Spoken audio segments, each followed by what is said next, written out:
بسم اللہ الرحمن الرحیم۔ پاک پروردگار کے بابرکت نام سے شروع کرتا ہوں جو دلوں کے بھید خوب جانتا ہے۔ تمام ناظرین کو قصہ کہانی چینل میں دل کی گہرائیوں سے خوش آمدید اور محبتوں بھرا سلام۔ آسمان سے گرا کھجور میں اٹکا، شیخ سعدی کا قصہ انہی کی زبانی۔ میں دمشق کے دوستوں کی صحبت سے تنگ آ چکا تھا۔ ان کے پاس وہی گھسی پٹی پرانی غیبتیں اور باتیں رہ گئی تھی۔ بالآخر منہ کا ذائقہ بدلنے کی غرض سے میں نے ان سے کنارہ کیا اور قدس کے جنگلات میں ڈیرا ڈال کر جانوروں سے دوستی کر لی۔ سارا دن لنگوروں کے ساتھ اچھل کود کرتا یا دوسرے جانوروں کے ساتھ جانور پنا کرتا۔ میں انہیں فارسی میں لطیفے سناتا اور وہ مجھے اپنی زبان میں جانے کیا کیا سناتے۔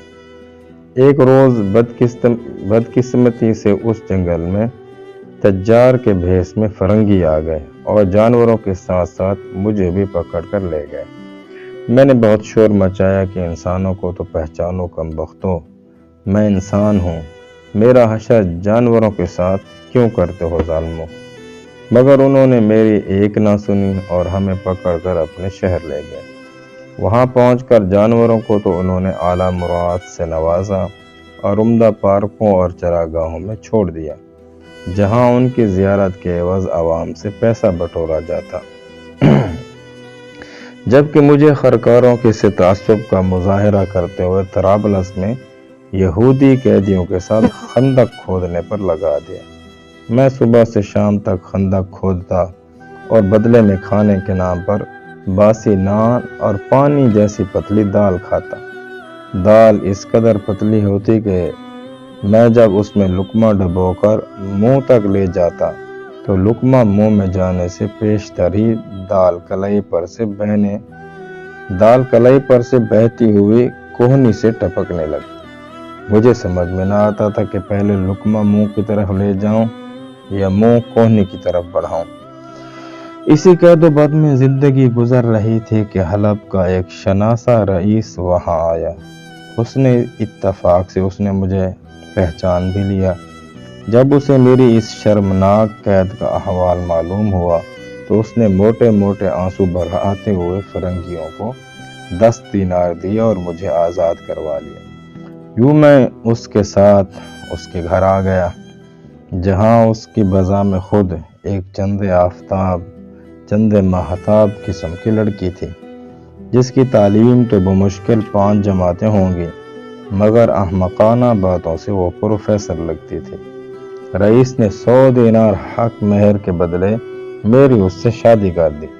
میں نے بھی یہ سوچ کر انکار نہ کیا کہ عقد سے کس کو رستگاری ہے۔ شادی کے ابتدائی ایام کیسے گزرے پتہ ہی نہ چلا۔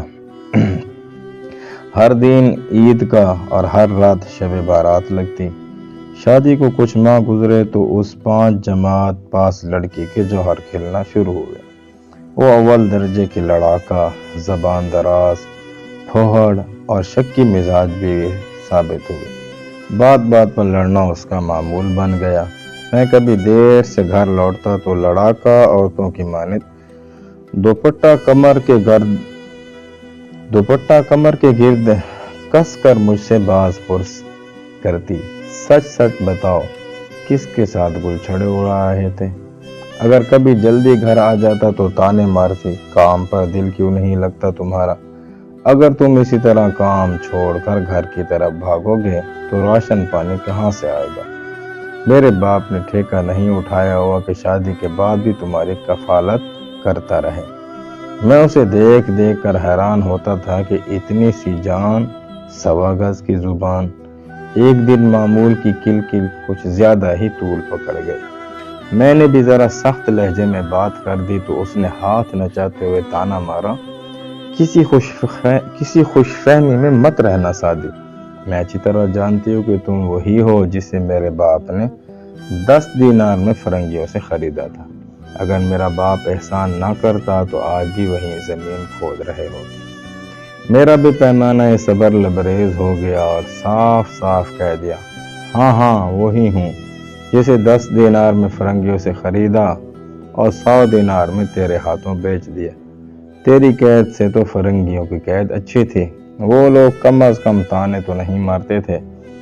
میرے ساتھ تو وہی ہوا جو اس بکری کے ساتھ ہوا جسے ایک شخص نے بھیڑیے کے چنگل سے بچایا اور خود گھر لے جا کر ذبح کر کے کھا گیا۔ بیچاری بکری زبان حال سے شکوہ کرتی رہ گئی کہ اگر یہی کچھ کرنا تھا تو بھیڑیے سے کیوں بچایا اے انسان۔ حکایت یہاں مکمل ہو گئی۔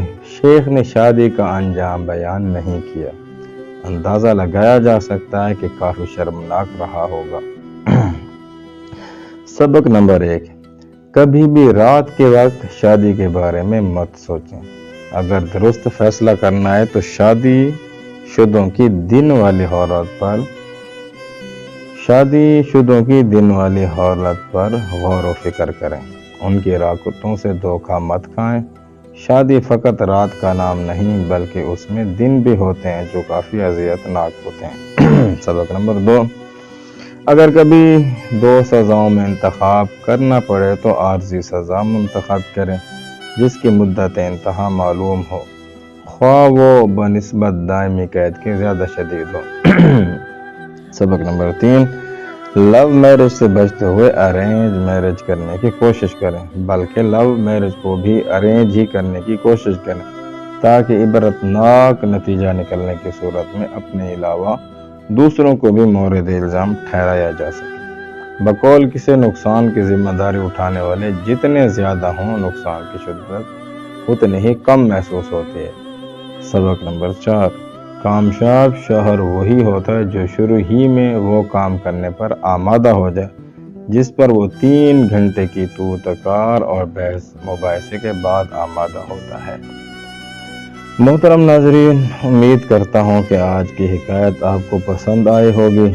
اگر ہماری ویڈیوز آپ کے ذوق کی ترجمانی کرتی ہیں تو ان ویڈیوز کو اپنے دوستوں کے ساتھ ضرور شیئر کیجیے اور مزید ویڈیوز کے لیے ہمارے چینل سبسکرائب کر دیجیے۔ مجھے دیجیے اجازت اس امید کے ساتھ کہ اگر سانسوں نے وفا کی تو اگلی بار ایک اور ویڈیو لے کر آپ کی خدمت میں حاضر ہوں گا۔